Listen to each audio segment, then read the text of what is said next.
All right, guys, welcome back to another episode of the Onside Inside podcast. I'm your host, Corey Tompkins, and today's episode, we have a special guest, Ethan Inglis from Ryer Projects.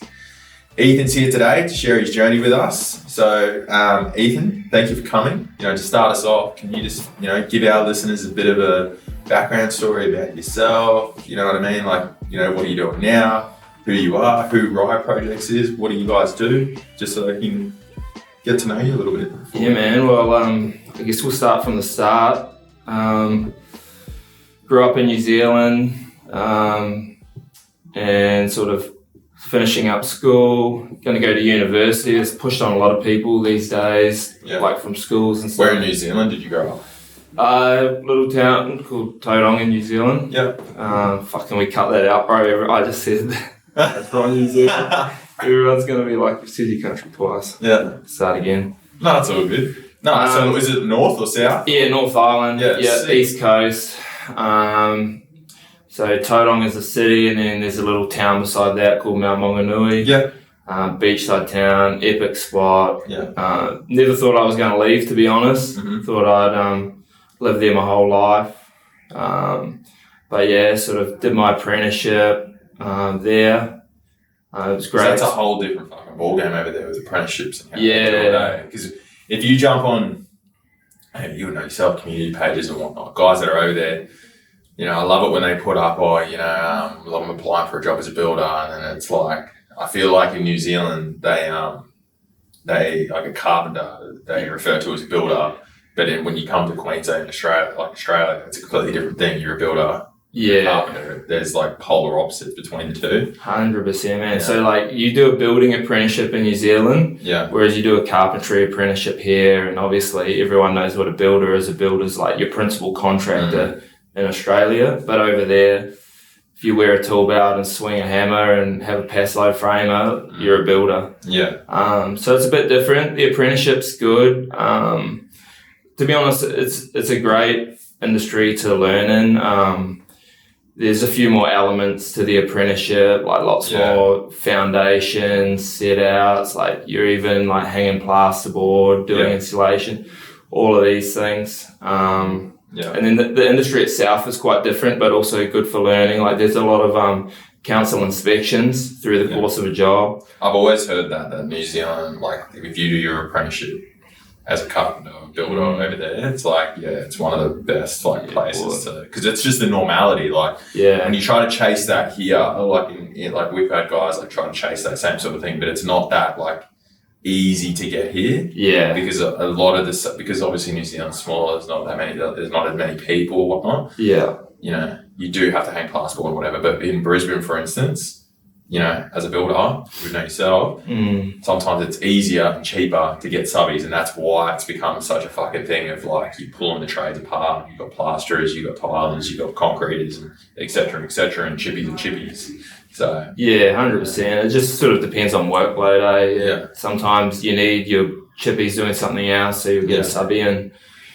But so the industry there was a great place to learn.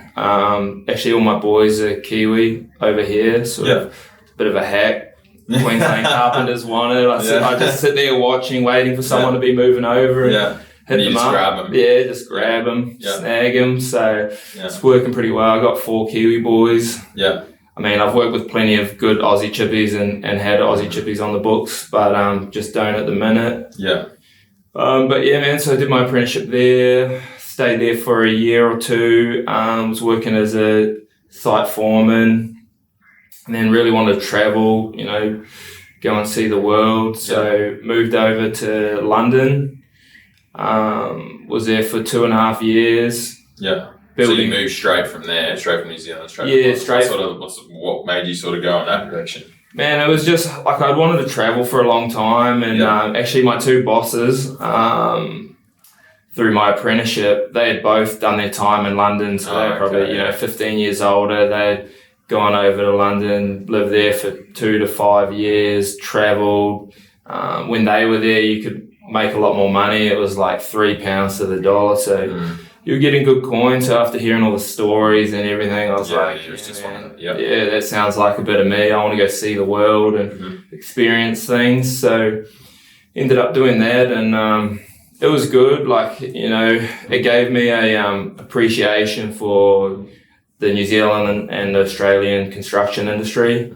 How did that go when you went over there? Did you have to do any, like, did you apply for a job as a carpenter over there? How was all that? And was there any sort of like legality thing of doing that with your trade or anything like that? Nah, not really at all. Like, it's sort of, you know, in the trade industry, generally, like, you know, you don't ask too many guys for qualifications. Like, you say rock up on site, you know, give you a paid trial for a week or so, and you know generally after the first day. So it was sort of similar there. I was fortunate enough to know a guy from Mount Maunganui who I sort of had a few beers with, and wasn't a great friend or anything, but we became great friends, and he was building over there, and so I asked if he had any contacts, and he put me in contact with a Kiwi builder who had been there for like 20-something years, never moved home, got a job with him, and then, the rest was history. Just sort of...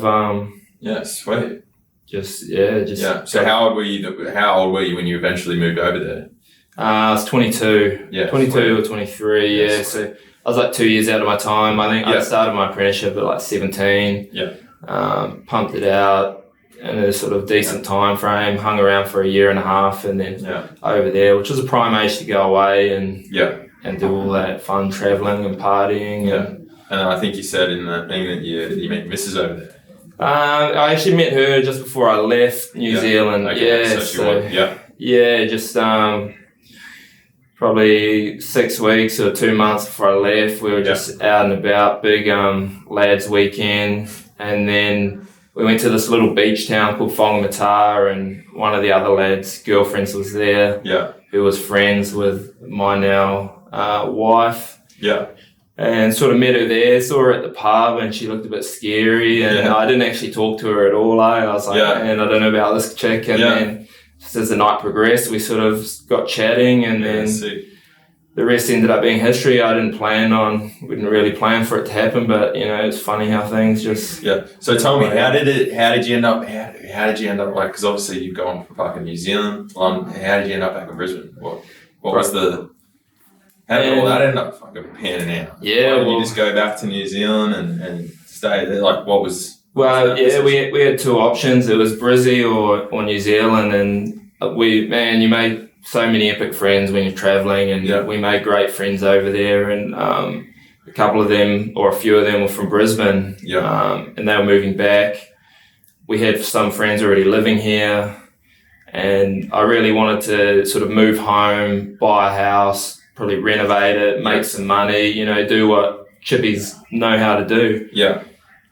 And we looked at going home to New Zealand, but it's just, man, it's tough there. Like, at the end of our 2.5 years, we're, you know, 24, 25. You need a 20% deposit for, you know, 1.2, 1.3 mil where I'm from, which you don't have that at that age generally, especially if you've been travelling, and you can't even work to save that generally either. So we looked into Brizzy, saw house prices were, you know, affordable, pay was better. We came here, we're like, we'll stay here for 2 years, flip a house, go home. And then we just haven't looked back since, really. To be honest, it was tough here for the first year or so, and then... because you would have had to what? You basically start from zero. Start from zero again. No. So it was the second time starting from zero in a couple of years. We obviously had some good friends who we knew from London. They're still great friends now. But we didn't really have a community. We had no family. Like, we'd already been away from our family for a while, so we missed them. And so, has any of your family moved over here now, or have you? No. Still there. Yeah, everyone's still in New Zealand. Oh, sorry, bar my brother. My brother moved over. I managed to talk him into it. He's young and motivated, smart. So I was like, bro, come over here. Like, you know, you can do something with your talent here, more opportunity. He's a QS. Which is quite handy to have him around. So he's over here, and that's it at the moment. Yep. Trying to con more family into coming over, but there's talk of doing 6 months on, 6 months off, but we'll see what happens. Yeah, that's sick. So obviously you moved back, you started from zero again. You guys are just kicking rocks at the moment. Did you end up initially doing the house flipping straight away, or was it like how did all that work out? What were you doing for a job at that point in time? Did you get a full-time gig? Did you go straight to the subby? Like how did all that work? Man, so off the plane, again, a good friend from Brizzy, he was here working for a builder. He was an adult apprentice, and he's like, "Oh, probably sort you out." Yeah. So I had an interview, got a job, was supervising for them for about 2 years, maybe 2.5 years. Yeah. That was all great. I was supervising on a job in Cooperoo, and just down the road there was a house up for sale. Looked into it, liked it. It was just the start of COVID. No one wanted it. Like, it was run down as it was rough. Only someone like us was probably going to buy it. Yeah. Bought that, and then we started working towards that goal of doing what we sort of came here to do. Yeah. But then we were just going to renovate it, and then sort of saw some development potential in it. So decided to pursue that, and then thought it would be easy, but it's definitely not. We're there now, but there was a few years of questioning if we'd done the right thing, and having to sort of believe in our dream and what we set out to do to get it all across the line, get out of council, get a development approval, and everyone thinks it's a fucking smooth process. It's not. Nah, bro. But look, I'm grateful for it. Like, it's all your lot. All these hard times we had, like, every single one pointed us in the right direction. Like, it was a course correction. We learned so much. Like, I think that it's important for people to be grateful for the hard times, because they teach you more and point you in the direction of where you need to go more than any of the good times do. Yeah, no, for sure. I heard like a really good quote. I'm probably going to fuck this up, but I heard it like literally this morning. It was from Steve Jobs, and he said, like, you can, when you look back, like, it's similar to what you were just saying, but when you look back, it's easy to connect the dots, but you cannot connect the dots moving forward. Like, you literally can't see the dots. You don't know where they are. But when you look back to where you are now, it makes sense. Like, you'd be like, oh, I fucked up there. Like, you can obviously course correct, but moving forward, you can't. So you just sort of have to go off your gut feel and whatever feels right. You know what I mean? Bro, it sounds airy-fairy, but you sort of just got to believe life happens for you. Like, once you start thinking that, like, I see it in my day-to-day now, something doesn't go right on site, and then the next day or that afternoon or whatever, I can see how it's worked out positively for us. Like, you start having that view, and I feel like things just start falling into place. Doesn't mean you're not going to have to work your ass off, and you're not going to get frustrated along the way. You probably it's just how you look at it, you know what I mean? Yeah, man, that perspective's everything, I think. Yeah. So the one at Cooperoo, so did you end up finishing that? You're still currently in that at the moment? Like, Yeah, so we're just completing frame stage of the Ryer 2 townhouses in the front. Oh, so you went full fucking whole development on it? Yeah, full whole. So what'd you do? Balled up, like, how big was the block? Nah, so it was 890 square metres. It had a pre-war home on it that we tried to get demolished. That was part of the reason it took 3 years to get out of council.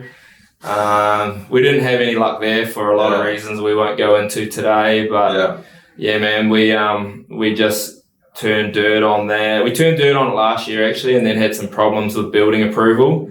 But finally ripped in properly sort of March, April this year, and we shifted the pre-war to the front of the section 20 metres, and then 2 big brand new townhouses out the back, and prettied the old one up and built an under, and so the boys are there flying as we speak. No, exciting. So hopefully, I can already tell the pain. There's so much shit. Just the fact that you said 3 years, you know what I mean? In those 3 years, everyone tends to forget. The banks still need to be paid. You know what I mean? There's fucking the money doesn't. You know, it's when they say 3 years. When you hear about all these developments and you see the shit go up and work start to happen, everyone tends to forget that. You know, for as long as that's been sitting there. Yeah. The banks still collect their money. It doesn't just fucking stop. Bro, there were some sleepless nights and stressful times for sure. Like, we thought we were going to be starting sort of about September last year. So we lined up our next house, bought it, and then all of a sudden we have all these issues till April, sort of March, April the following year. And I'm paying 2 mortgages, Christmas, everything. Like it comes in. Yeah. So it was trying times, I guess, but I wouldn't change any of it. Learned a lot, and I guess it just tests you. Do you really want it? Like, you sort of got to figure out what the point of it all is, what's your purpose and all those things, and you figure those out and you can sort of hang in there. Yeah. So, all right, I feel like we're really missing like a bit of an avenue here. So, obviously, we're talking about what you're doing now. You're doing like developer, you're doing this, you're doing that. But at what point, when you were working as a supervisor there, as you said, you've seen that house. Yeah. At what point did you go, because it's a big step. Like, a lot of guys that are listening, and what I'm trying to get at is, like, a lot of guys are swinging a hammer day to day or supervising, whatever they're doing, and they all envision working for themselves. So for you, how was it? Was there a cornerstone moment? How did that, was it just like, all right, I'm finished, like you shook your boss's hand and said, all right, see you later, and you just wanted to go pay yourself a wage all the time, and then there's all these other challenges that no one loves to talk about, but when you work for yourself as well, guess what? The banks don't look at you as a fucking a treasure piece, right? They look at you as a liability. Yeah. So, how did all that pan out? Like, how did you make that transition from being an employee to, or were you subbing while you were supervising, to working for yourself? Well, I mean, how far do you want me to go? Oh. How deep do you want me to get? Like, do you want me to talk about why I decided to? Yeah, like why why did you decide to work for yourself? Was it more the flexibility? And then how did you, mentally basically, prepare yourself to do it? Did you save up enough money to make that jump? Did you do it, because we've had guys in here that have told us that they've done, they'd work 2 days a week for someone and then they did 3 days a week for themselves. How was that? Yeah, well, I guess the cornerstone moment that sort of, that was the catalyst for it all is, I had it in the back of my head, I'd always wanted to start my own business. When I started my apprenticeship, when I was sort of weighing up other options still, I saw the positives of earning while you learn, and then where building can take you if you're an entrepreneur or business minded. Yeah. And I guess the, sort of where it'll change for me is I've been an employee for probably three-ish years in Australia, supervising. I mean, I was just getting worn down, and like just dealing with trades who produce subpar work, constantly trying to solve issues that I had no real control over. So just felt like my hands were sort of tied. And I just got to the point where I decided I thought I could do it better as a lot of people, or I at least wanted to try. As I know a lot of sort of tradies, that's the sort of what changes everything for them as well. And I just I took the leap really. Like, I was fortunate. We had bought the house when I was an employee. That definitely made going into business a lot easier. I had some security there. Were you still doing, so when you first took the jump, were you doing small jobs here, there and everywhere for different people? Like 100%. Stuff like that? Yeah. And how did you go about like getting those clients? Was it just all word of mouth? Man, to start with, to be honest, for our first sort of 6 months or a year, we were mainly working for builders and just fixing, subbing on hourly and just fixing absolute rubbish. There's so much rubbish work going around. Like, it was sort of 2022, so we just had that whole COVID period of, rubbish subbies, rubbish builders, all the sort of perfect storm of dramas that had occurred. And so that was us. Like, I obviously had contacts in the building industry, knew a few business owners here and there. And then, had a couple of a mate who he's my main guy now, supervisor Kane. He had just moved over from New Zealand. I'd gone to school with his girlfriend. Yeah. I was like, bro, you want a job? I'm going to start my own thing. So it was just you and him, yeah. It was me and him, and then I had another chippy who I'd worked with in London and here. And I was like, bro, do you want to jump in? He's like, sweet. Yeah. And we pretty much started from there, just rubbish work on hourly with the odd like decent job here and there, but just carpentry work to start with. Yeah. And then while you're obviously working out the DA, fucking house, all of that stuff. Yeah. Like I applied for my builder's license. I was waiting for that to come along. So how was that process? Oh, painful. Yeah, mate. Yeah. They make it harder and harder every fucking year. Yeah. Bro, it was crazy. It was 120 pages of just bullshit. But yeah, luckily a member of Master Builders, they have a lady who helps out with all of that stuff and make sure everything's as it should be. So got that. We're doing carpentry work, sort of trying to do this development stuff. And yeah, really just took the plunge. I didn't have heaps of money saved up.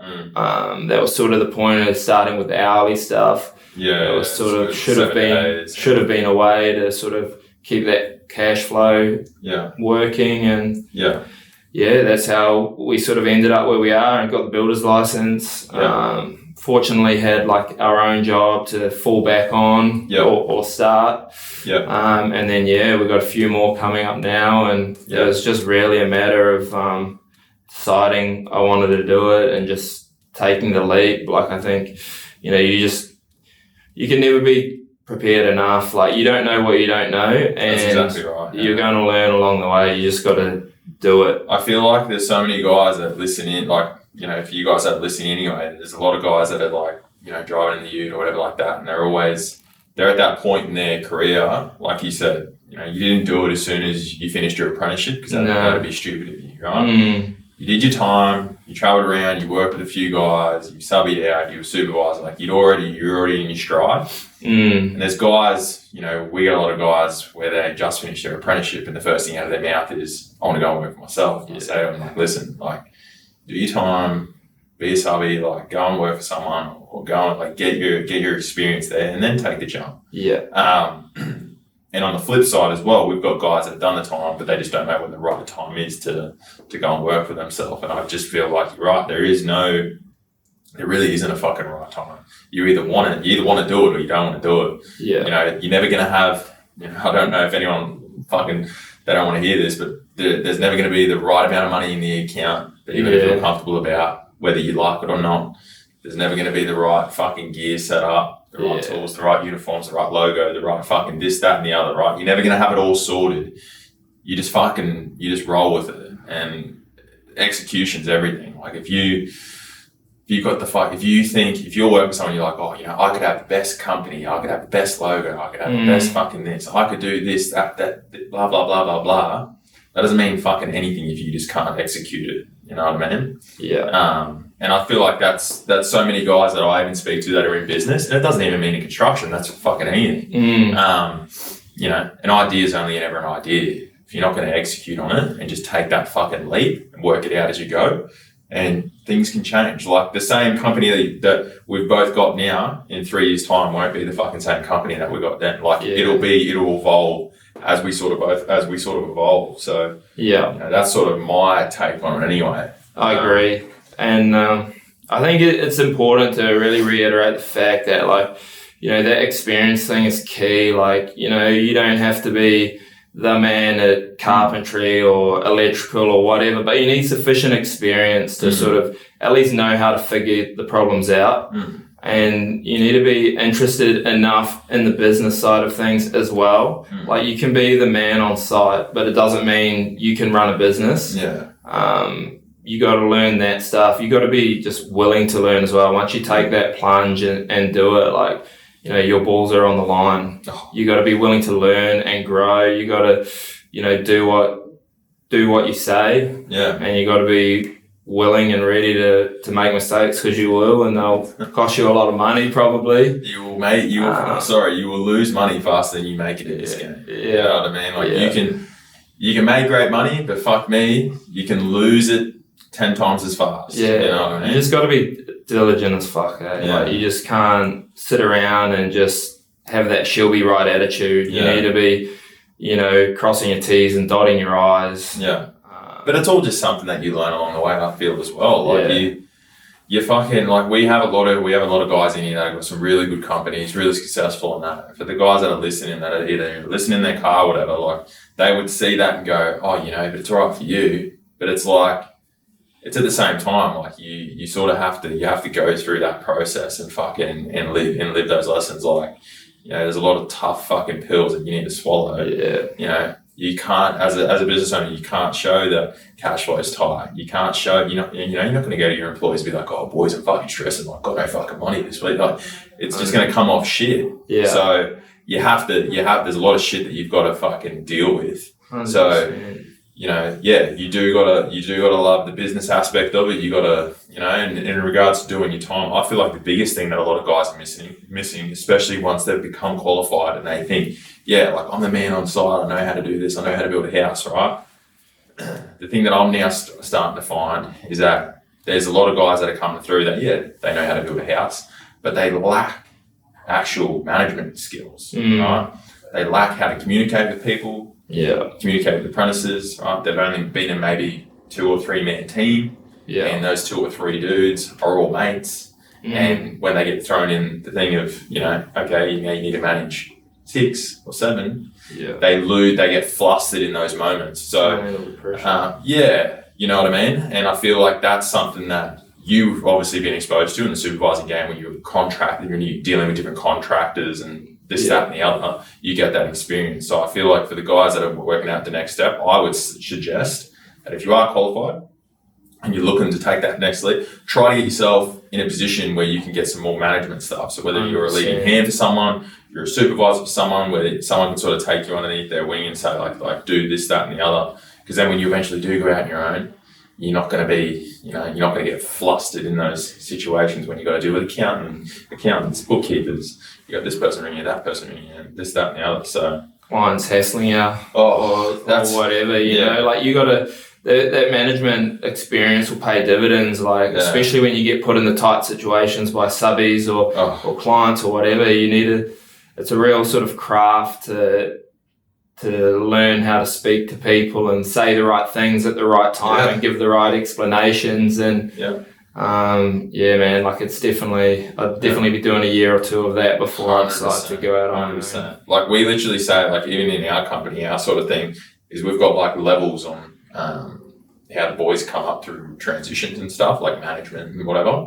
And I always say to them, yes, as you get up to the next level, your responsibilities in regards to actually physically doing the work might decrease, right? The physicality of the work might decrease. Yeah. But the flip side is that your managerial style, how you communicate with apprentices, how you communicate with project managers and estimators and all the rest of it, all that fucking stuff actually matters. Yeah. I'm finding that there's a massive gap in the market. There's not a lot of guys that have got that ability, and it's not all, you can't just fucking, the same way that you talk to someone like yourself, how I would, if I was a contractor to yourself, the way that I would talk to you is not the way that I'm going to talk to an apprentice, right? Or my apprentice. Yeah. Right? So knowing that difference and knowing how, as you just said, how to say the right thing and when to say it. Yeah. That's a fucking art. Yeah. And you can't, it's very hard to teach someone that. They've either got it or they don't. Yeah, there's a lot of finesse to communication, and you can't teach it. You've just got to learn it along the way. It's just sort of by doing it. Yeah. Like a lot of things though in our industry, you can, once you've got half an idea, as long as you take the leap or put yourself in a position of learning, you can figure it out along the way. Yeah. Unless you're a bit special and maybe should just be on the broom, then it might be a bit tough. Hey, there's a lot of fucking guys. Yeah, there's a lot of guys. Yeah. But you got to learn the hard way. So yeah. All right. So we've covered off fucking heaps of ground, but so fast forward to now. So you obviously said you got 4 guys now. Yeah. So I've got 4 guys. Yeah. Primarily focusing on your own development, but you've still got client stuff that you're doing. Yeah. So we got we're probably 50-50. Yeah. We're just finishing up a client job in Mount Gravatt, have a luxury build down Burleigh coming up, and then All right, guys, congratulations. You're halfway through this episode. I hope you guys are really enjoying it. But first, I just want to make a special thank you to Ideal Group Australia. Without them, I wouldn't be able to bring this podcast to you. So special thank you. I hope you guys are enjoying it. Buckle in and get ready to listen to the end of this episode. Yeah, sort of all the boys are at Cooperoo at the moment on that development, and then we've got one coming up in Camp Hill. Yeah. So no apprentices? We've got one apprentice. Yeah. And I've got 3 carpenters, and then just using subby chippies at the moment, just to sort of give us a boost. Yep. I had initially, and I was pretty much straight out the gate, got up to when we started as a carpentry company, had 7 employees. And they're all legends and everything, but I found that, sort of going that hard that early, we were just having to do, just bigger's not better pretty much is what I learned. We're having to do work that was not that enjoyable or not profitable just to keep everyone busy. Yeah. So anyway, where we are now, got the 4 boys, they're all legends, do a great job, and we're just trying to focus on our own stuff now, whether it be our builds or builds for clients. Just trying to stick in that sort of mid to high end residential building. Yeah, just touching on that, like that is something that for me has been a bit of a fucking bit of a learning thing that I've gone through, like in regards to growth, scaling, where we want to go. As you just said, you're doing jobs that aren't the prettiest jobs and whatever, but that's something that for me, because we are in the contracting game, we're dealing B2B. I've sort of had to really take a bit of a look at where we want to go, what the style of work is that we want to do, and doubling down on that. I'm no longer on the tool, like I haven't been on the tools for ages, and so I'm thankful enough that I've got guys in and around me that we've got systems and processes and stuff in place for teams and whatnot now, but like they also understood that they didn't want to be doing that shit work forever either. So it was catch-22, and to enable us to get into that better style of work that was better, more profitable, it just had to be one of those things where I had to take a bit of a step back and go, all right, like if I do want to scale and get to, I don't want to be staying stagnant forever. We had to fucking adjust, because it's very easy. And who said it to me the other day? There was an apprentice that literally said it to me. Oh, not the other day. It was a while ago now. And they actually got approached. I don't know how it ended up happening. They were doing, this was years ago now, but they were doing a job, and they got approached by a supervisor for something, and they were like, the supervisor just said, I wasn't there or anything like that, and I'm pretty sure the supervisor, I don't even know who it was, they just went up to him and said, I've got this job here at this rate. An apprentice being an apprentice goes, beep, do the calculation, like, fuck, it's mad money, like, I'll do that. So he come up to me and he's like, he's got like fucking 10 of these, like I can do that, like, when I'm qualified, like I'm going straight away and I'm going to get all these POs and do that, this, that and the other. And I was like, you don't understand, mate. Like it's not, you're just seeing it for face value, you don't actually understand. But I almost feel like, in all honesty, I feel like those builders and people, like you guys that are listening, you guys know who the fuck we're talking about, but like I feel like those builders prey on 100%. Companies and guys that just don't really have an idea. Guys that don't understand business, I couldn't agree more. Like, I've seen it so much, and I think it's a problem in our industry, certain builders. Let me just say as well, like just before you keep going, like I'm not going to sit here and say that I've never done it, because I have. There are industry rates and there are jobs out there that we've done to fill in, but for the majority, it's that I feel like they hope that guys just take it, because they're no fucking idiots. They've also worked it out that they know how long it should take. They know what the industry pay is, and they're not going to leave you any room to fucking move. Nah, you're going to be running around screaming and just to sort of try and make your hourly rate. Like that's when we were just doing carpentry work. Like couldn't get out of bed for a lot of those rates, and I think that's part of the problem. In the building industry here as well is, a lot of these builders with the monopoly on the market, especially with like so much carpentry being subcontracting, they're not paying enough for people to put the time and to go over and above to do a great job. Like, you got to run from point A to B and scream at the boys on some jobs just to hopefully, make what you probably could on hourly working for a custom builder or something. Yeah, we literally put up a video ages ago and we got heaps of flack for it about has the quality of carpentry decreased or increased over the last 10 years, right? It's actually really surprising when I jumped in the comment section and had a look at the vast majority of people that was talking. And, what I was trying to get at, obviously people like to get in there, but what I was trying to say was,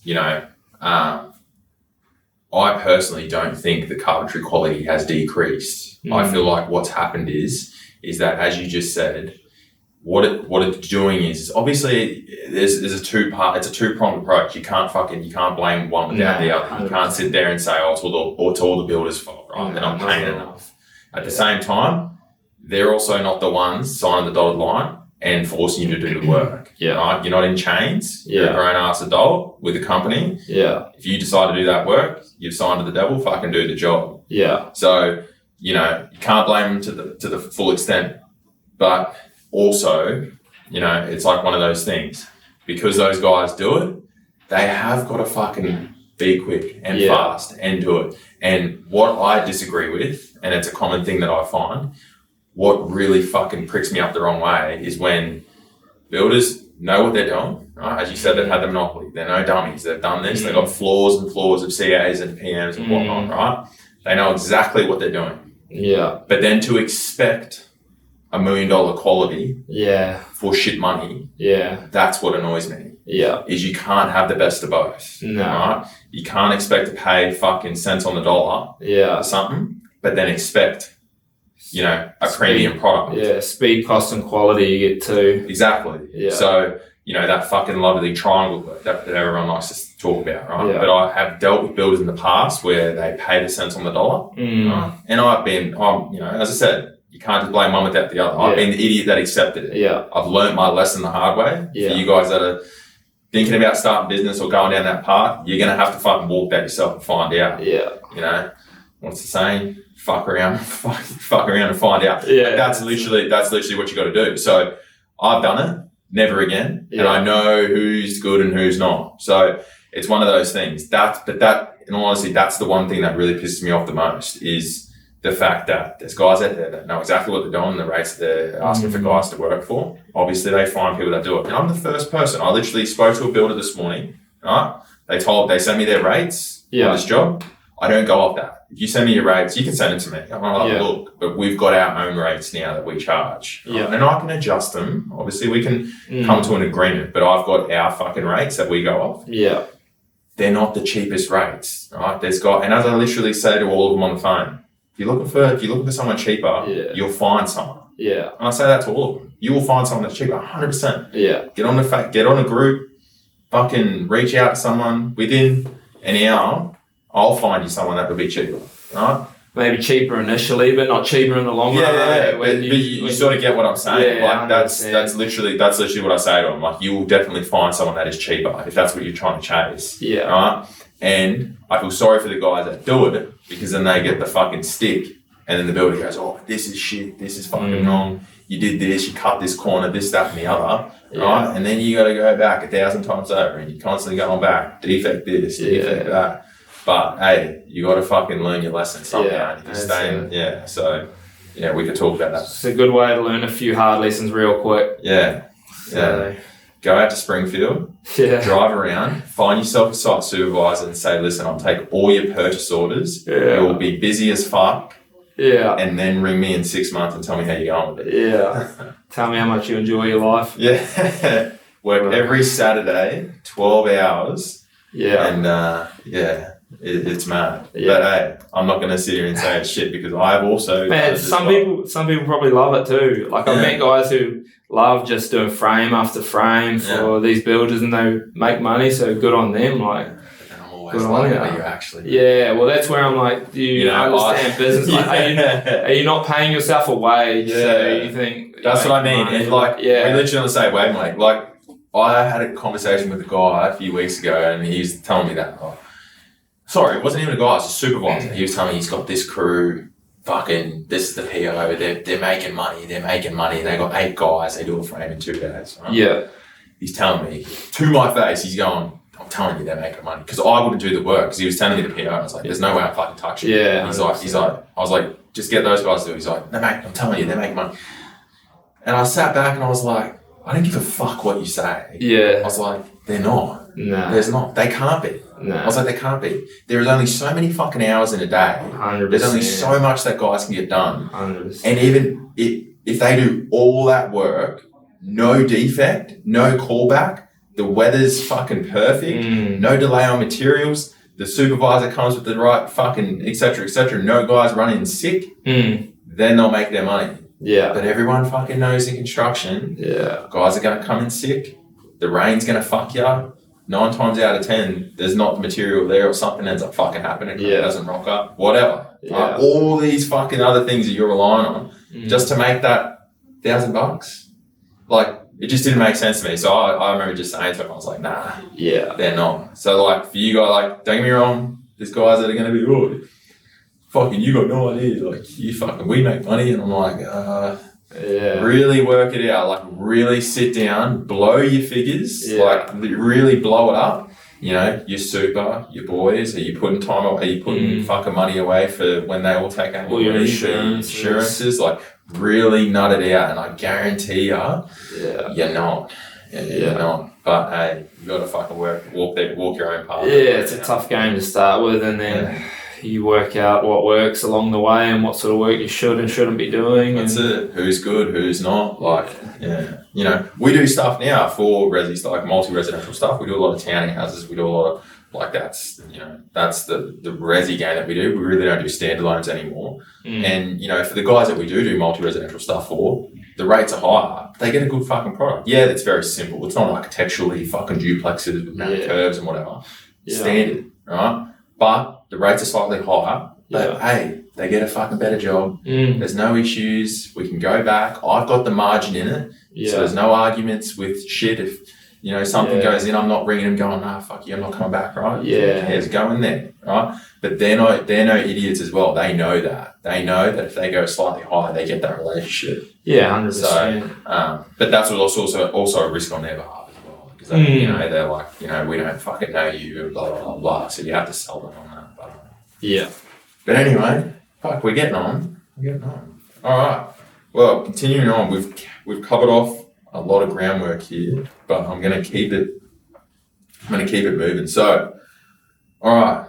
Now, Ethan, superstar builder, Ryer Projects. Definitely want to say superstar, mate. Superstar builder, you know, on socials, we got all this stuff, right from the outset. But tell us, what are some common things that you're finding now being a builder with, you know, challenges in the industry dealing with clients? Like, we interview a lot of builders that come on the show, and I feel like a common occurrence is clients underestimating the value of, so, like, is that something that you have to fucking, you know, and how have you coped with that? Are you in with certain designers or architects, or how have you fucking dealt with that? You know what I mean? Because you get a set of plans and they say, hey Ethan, we want you to build our house. It's a beautiful house for 200 You know what I grand. mean? You get like this, you're like, oh, this is a mad house. Like, shoot, this is going to look sick.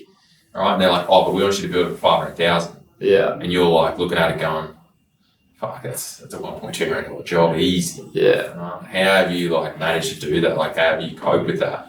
Man, I guess there's a few ways. Like, straight off the bat, just honesty and transparency. I'll be like, look, you're not going to be able to build that for that. Like, you need to either reassess your budget or reassess sort of what sort of build or product you're chasing. That's usually a good place to start. Have you ever gone in to a job and, you know, lowered your price to win the work? No, I haven't, fortunately. Usually when if the price needs to come down, then we need to sit there and do some sort of cost engineering. Like, you know, I'll go through the plans with the client and be like, look, we could swap this construction method for this construction method, or this material for this material, or change these things. Like if you look, their budget has to be sort of within the ballpark of the project that they're proposing. But we can start working backwards. We sort of, if they've designed exactly what they really want, but then the budget doesn't quite match, then we can start working backwards, try and figure out ways for it to work. And if that still doesn't work, then like I'm happy to move on amicably. I'll help them. Like I'm always happy to answer any questions they have in relation to building and things like that. But if they want to go find the old mate who will do it cheaper, then all good. But like generally, so you've got that sort of, that's sort of the first prong of the approach. And then the second would, if the budget's ballpark to what it needs to be and they're still not a bit sure, or they're talking about dollars and we've done the sort of cost engineering, then you got to start trying to, preach your value and all those sorts of things. And how are you talking about value? How have you learned, with socials and your brand and all that sort of stuff? Like, is that something that you and your partner have, like, is that something that you're now starting to double down on, lean on a bit more? Is it, Look, I find that like the whole value thing, because you go good on socials, like we were just literally talking about, like you do some good stuff like through there. Yeah, well, we're lucky we've got a good guy who sort of handles all that for us. Yeah. Have you found value in that? And what's your thoughts of social media? Yeah, look, I think we're too young and fresh and don't have enough to show for ourselves yet. It's a good starting point, and we're creating a foundation of or sort of a story for who we are and what we do, and giving people something to look at. As far as it getting us new leads and things like that, pretty much everything is word of mouth. And I generally find they're the best ones as well. Yeah. Sort of word of mouth. Yeah, when people come to you, it's a lot easier. Yeah. There's a lot less selling. Yeah, definitely there's less selling. There's already a trust element. It's definitely easier to progress those sort of inquiries. Yep. Maybe if you're Ryer or someone like that, you get heaps of epic ones off Instagram, but yeah, we're not there yet. But the whole value thing and sort of selling a value, like it's not really anything that we've sort of integrated into the whole social media thing yet. Like we just try and be who we are, do great work, just transparency, be great people, transparency. Yeah, man. Like, and when it comes to selling value with clients, I find that if you just be who you are, and like we've got sort of, there's values I live by, and they're pretty much the company values, and all the boys, they also sort of resonate with all these values, and it's just who we are, what we do, and I don't have to go and talk a whole lot of shit saying we're the best at this or we're the best at that, because in all honesty, like we don't have that much proof of that yet. Like I can't go and say we've won a million awards, like all that sort of stuff. We haven't done any of that. Yeah.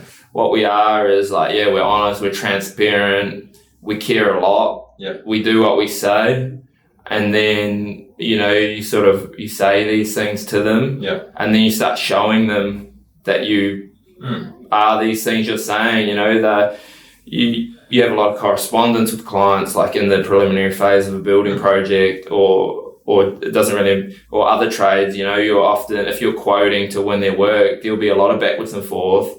Like if they see that you're super diligent, asking the right questions, you are responsive to emails, calls, texts, man, I think that sort of shows your value, because we can all talk the talk, but you've got to be able to walk it too. Especially like I know that struggle. Like we had a guy on,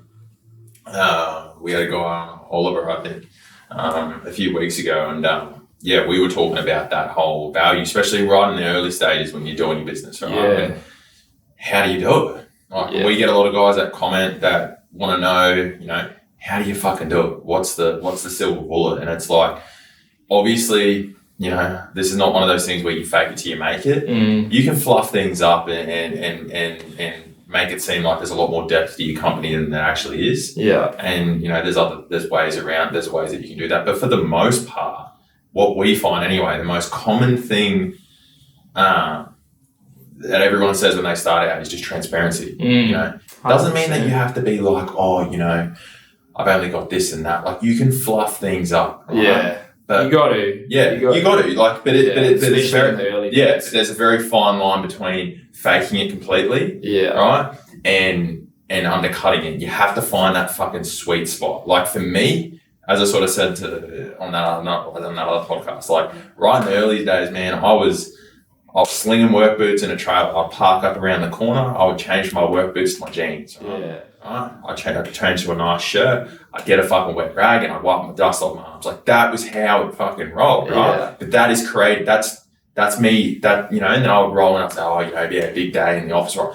But that wasn't me faking it. That was just me sort of fluffing it up a little bit, right? And creating that depth, rather than me just rocking up right in front of their house with my trailer, getting fucking changed in front of the house. Yeah. You know what I mean? Like, that's sort of what I mean to you guys. So it's not the case of you have to completely fake it, but there are ways around it that you can create a little bit more depth and make you seem a little bit more, you know, than you actually are. Yeah. And obviously, but in saying that, the number one thing, as you said, was transparency. Yeah. You have to be transparent. You have to fucking be honest with them. You can't lie to them and tell them you're a superstar builder. You won all these awards. You got fucking 15 staff. You got an administrator. You got a massive office. And then they call you out and then they look into you. And I feel like that's why social media is one of those things that can be really leveraged to a point. Obviously, there's guys out there that fake that only put on social media what you want them to see. Like the guys that you were just talking about. You know, you only ever see the highlight reel. Yeah. You don't actually see the full fucking thing. Yeah. You know, and that's like with everyone, as if you're going to put the full fucking story. If you cop a job up, as if you're going to put it on there and be like, oh, you know, yeah, boys, we fucked this one up. Yeah, have a look. Right? Yeah. You're only ever going to put on what people want to see. And people are only ever going to see what they want to see as well. You know, and that's something that we're starting to find out. You know, on a minute video, people might only see 5 seconds of it.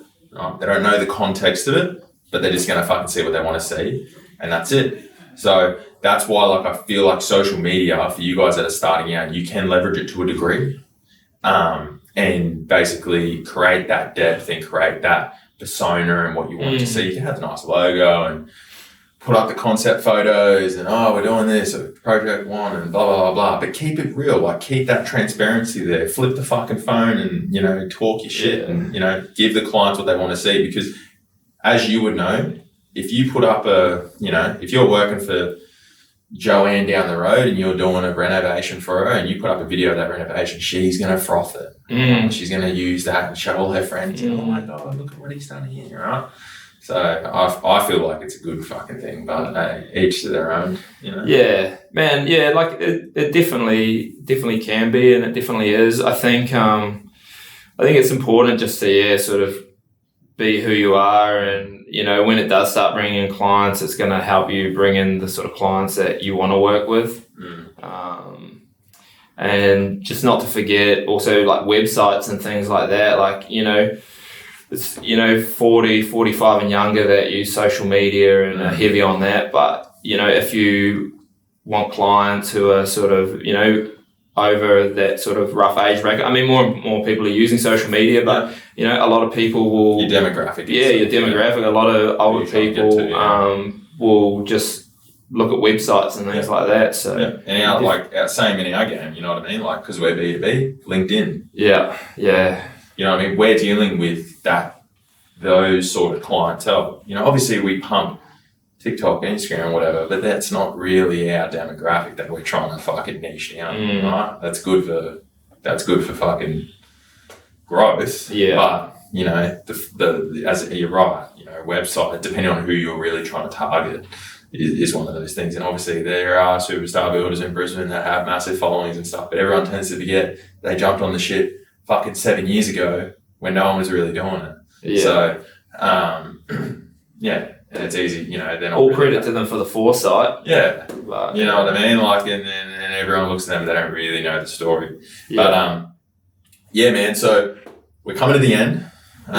it always feels like we've only been talking for 20 minutes. But hey, it's you know, we are coming to the end of it. So I've only got now. At the end of each one, we'd like to do a bit of a fire round segment. Yeah. Questions, all right? So they are sort of,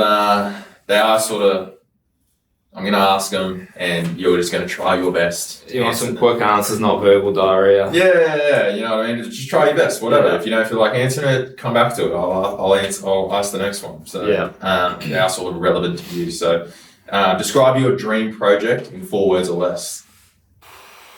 Post-war. Like, what's your sort of niche? What's your dream? Bro. Oh, let me rephrase that. Not your dream project. What's the project that you look for now that you really want to do? You know what I mean? That you're trying to niche down on. Trying to niche down on pre-war luxury homes. Turn them from, that's not 4 words, but turn them from something rubbish into something epic. Yeah. So pre-war. Yeah, pre-war, but post-war. Yeah. 600 square meters plus, blank slate. Yeah. That'd probably be my dream. Yeah. Bigger section, the better. Yeah. Low set on like 800 to 1,000 square meters. Yeah. No asbestos. Yeah. Yeah. No, sweet. All right. New Zealand, London, Brisbane. Which one's best for building? Well, I'm going to have to say Brisbane. Really? Yeah. Just, you know, but that's just because of my experience with it. Yeah. Just met so many amazing people. Yeah. We've got an amazing company now with amazing employees. Yeah. Do you ever envision yourself moving back to New Zealand? Nah. Here to stay now. Okay. Yeah. Yeah. I still won't support the Wallabies. Yeah. All right. Sweet. Yeah. All right. Best piece of advice you've ever received? One that I struggle to listen to is don't go too hard too early. Yeah. Just slow is smooth and smooth is fast. Yeah. You know, most ambitious people, you know, they want to run before they can walk. I'm 100% like that. It's 100% hard to be, you know, take it slow, but that's probably the key piece of advice that I've been told. I've always just gone with like, let it, like for us anyway, it's just, you know, let it roll. It feels right in the moment, then go for it. Yeah. Like, you know, I don't try to pull or push it either way. Like if I don't feel right in the moment, if I feel like even now, you know, if I feel like I'm taking too much risk, or if I feel like it's, you know, not right, you know, I don't feel it right in here. Yeah.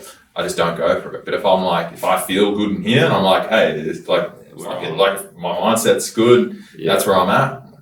Yeah. Like, why would I go against it, you know? 100%. All right. What's your go-to stress reliever?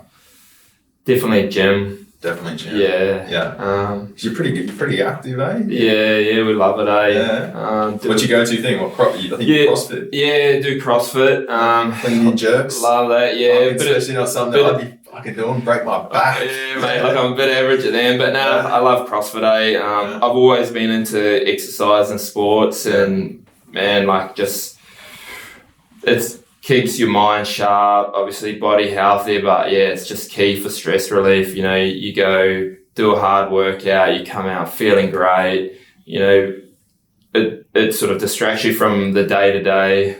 You prefer to get it done in the morning or the afternoon? Definitely morning. Yeah. Just then I'm on for my day. I feel like, it's a great habit to have. And then depending on what you do, but like if you play a team sport or something like CrossFit, like there's a community aspect to it as well. So that's just another great. And you and your partner, like. Yeah, we both do it. Yeah, we do competitions and stuff, and we're pretty good. Yeah, we're pretty good now. Like it almost ended up in, or it definitely ended up in arguments and a bit of fire. She's pretty fiery. Yeah. So there's definitely a bit of fire to start with doing that together, but we've got it pretty down pat now, and it's pretty awesome to be able to do competitions with my wife and train. Who can do more muscle ups? Oh, I'd like to say me, but she's probably not that far behind. Bit of an athlete. Yeah, sick. All right. If you could instantly master a new skill, what would it be? Mate, probably handstand walking, I've been I've been at the gym, buddy, trying to do that for months now. Is it high rocks coming up or something? Is that a fucking CrossFit? There's no handstand walking in High Rocks, but are you doing it? Yeah, I am doing High Rocks actually. Yeah, me and a mate. Get it up on your social. Hey, it's Regal Crane Hire if you need a crane. Little shameless plug. Him and I are doing it. Bro. No, so that'll be good. But yeah, I'm not the most coordinated, so any of those gymnastics movements, I try hard and don't get too far, so that'd definitely be what I want to sort of master. Say, you're not a small dude either, fucking hell. Upside down doing mate, I look like an absolute Gumby. No, that should be good. How do you reckon you're going to go High Rocks? We'll go alright. We're just doing it for fun. It's a sort of... He says that, you watch him on the day. Yeah. We're just doing it for fun, I swear to God. Yeah, wow. Yeah, then it's sort of my cop-out for if we don't do grade A. Well, we're just doing it for fun. But it's definitely a lean sort of running man's game. So don't sort of fall into that category too much. I've seen some stuff and I'm like, fuck man, there's some big dudes that do it. Like, there's some fucking pretty bodybuilding looking dudes that do fucking High Rocks. I'm like, fuck. Yeah. Really built for running. That's what's good about it though. Anyone can do it. Anyone can participate and have fun. Yeah. But it's... The bigger guys don't go as well as the guys who are great at running generally, but there's definitely some units out there with epic engines who still hold their own. Yeah, sick. All right. Well, anyway, that's basically the end of this episode, guys. So, Ethan, I wanted to thank you for coming on. We're definitely going to run this back sooner than later.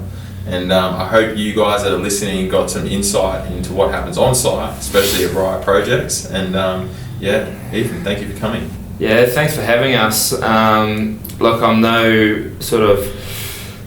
It's early days for me in terms of business and all of that sort of thing, but I sort of like what you guys are doing here, spreading the message, trying to, teach people the ins and outs of business and the whole mental health side of things.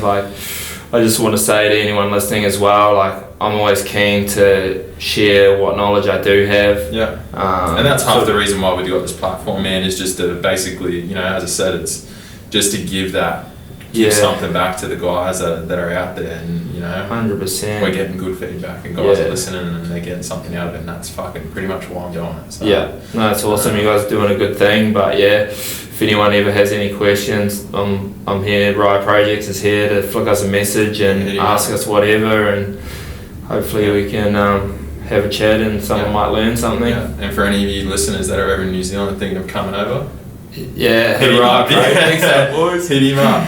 All right, too easy. We'll see you on the next one. Thank you for listening. Hey guys, thanks for listening to this week's episode. If something hit home for you, it would mean the absolute world to us if you could like and share this podcast with someone else that would benefit from it. Tune into next week's episode, as this will be one that you don't want to miss.